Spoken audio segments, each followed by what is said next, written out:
I'm Ernie, and this is my service dog, Strat. So I noticed you have an unusual breed of service dog. So not for me. I also have an Aussie. Yeah. I was just wondering on your selection process on that. I was looking for size first. Coming from a condo apartment building, I wanted something a little managed. I didn't want a big dog. And started reading up on different breeds and stuff, and I just got stuck on an Aussie. And when I got a hold of the breeder, she mentioned that you also had one, and I think there was 3 other dogs in the program from her too. And I couldn't live without the guy. I mean, it's just he was so not easy to train. They have some different little problems and stuff to get around. It's the herding especially, but you're not gonna train the herding out of the dog. But that's the way they are, and I just had to train around it. That's all. Is he medium? He's a toy. Oh, he's a good dog. He's on the upper end of a toy. So one of the reasons why I got an Aussie was because of that preying mentality they have because of the herding and the stalking. Mm-hmm. And they're good for seizure detection. I don't know if you experienced that. I didn't know that. Yeah. And in fact, after I got my dog, just before we started, actually when we started training, I got diagnosed with a neurological disorder, a sleep disorder that caused me to have seizures in my sleep. Oh boy. And I really needed that over the problems I had to begin with. And I really didn't know what to do because I just started training it and I hadn't even got to you or Janet or any of the trainers on the problems I had. But I remember one thing you told me when I first got the dog, before we started training, he was only 12 weeks old. You told me to be routine in everything you do. Make a list. Yeah. When you get up in the morning, feed the dog at the same time, play with him at the same time, you take your showers at the same time every day, and I'm good with routine.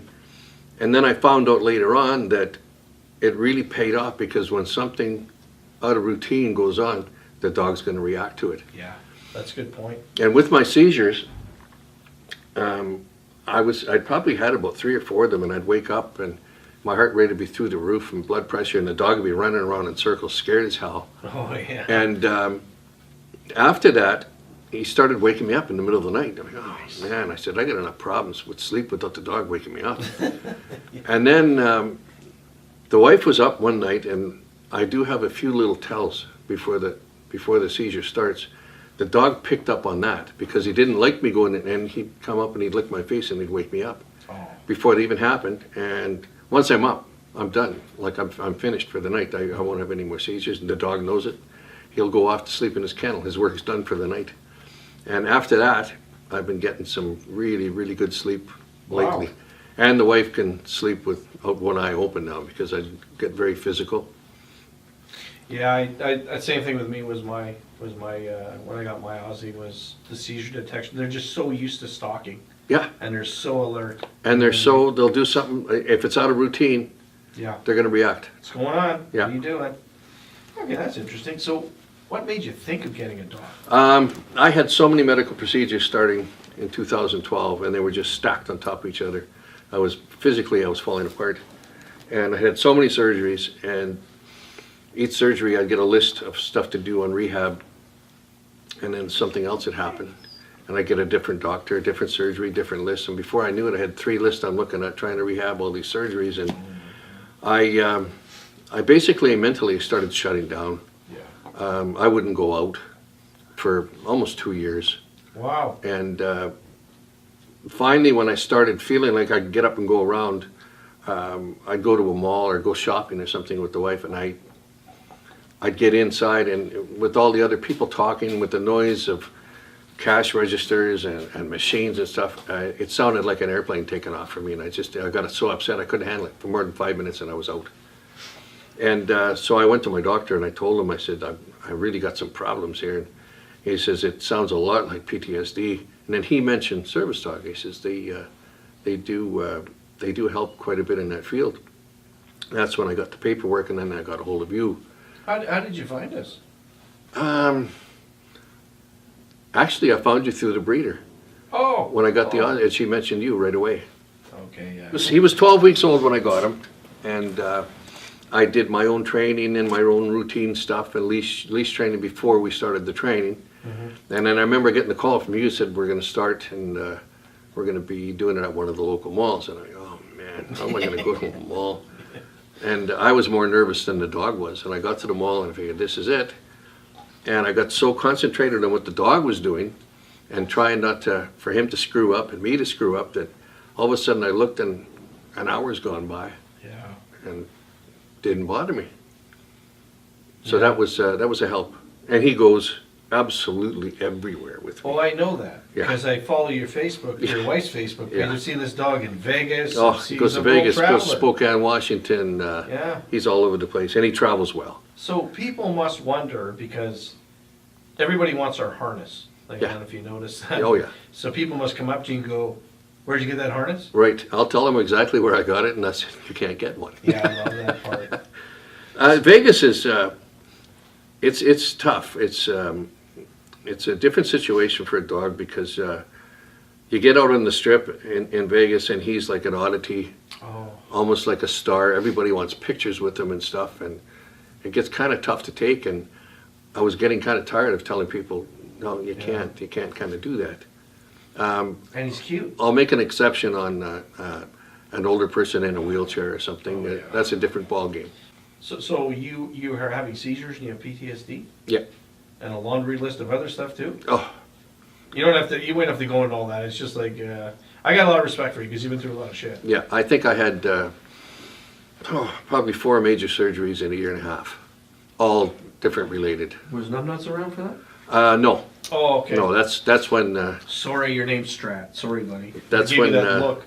that's when I started shutting down after all that. Oh yeah. It wouldn't end.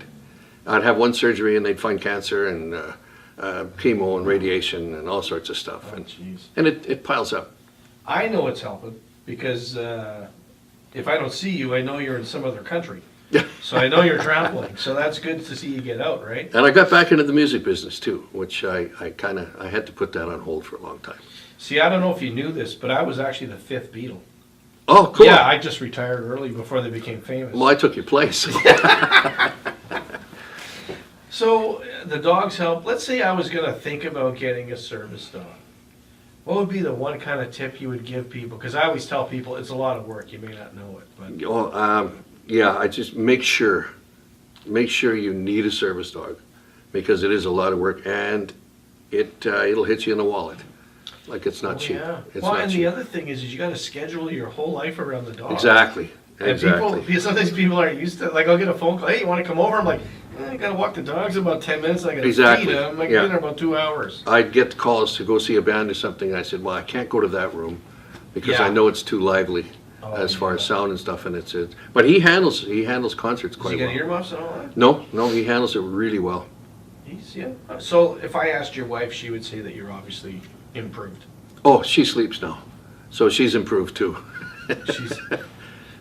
What do you think would be the most difficult part about having a service dog? It's a complete different change of lifestyle. I mean, Oh. from what I'm used to, like anytime I get a call to do something, I think of the dog first. I said, is this cool with the dog? Yeah. You know, and but you get used to it. Ernie, I know it sounds bad, but I've actually canceled things just to stay home with my dog. I find it easy to cancel things, Oh, he's especially not things that feeling well. especially things that I'm expected to go to, and Yeah. and I don't want to, but the service dog thing is a really good excuse sometimes. So the public, how do you find working with the general public? Yeah, it's got better. Yeah. Over the last couple of years, it's got better. When I first started, there was so many people like, what does this dog do? Can I pet the dog? And I've got some dog treats. Can I give the dog treats? Business owners, I found that a lot. It's a lot better now than it was before. They're a lot more informed. We did a lot of education. Exactly. I suffered through a lot of stuff. Exactly. So when you're doing an owner trainer program, the advantage of having trainers assistants, Oh, because some people try and do it on their own. yeah. I can't see it. I can't see anybody doing it on their own. It's tough. It's tough. I really don't think it's possible. If it is, you've got a really good dog, or you've got a really good sense of what you need the dog for. But you've got somebody with the problem trying to train a dog. It kind of adds to it too. Well, one of the problems that I noticed is sometimes people, they try and rely on the dog too quickly before it's matured or it's trained properly. Yeah, And well, then they just do a lot of negative energy dump on the dog. yeah, I really try to stay away from negative energy in a dog because I know if I have problems, there's nothing, it's not the dog's fault. Oh, okay. Yeah, it's not the dog's, and I've drilled that into my head, it's not the dog's fault. See- He'll never, like, Yeah. he never gets hacked for anything. I mean, he'll get the odd poke if he does something wrong, Yeah. but it's not the dog's fault.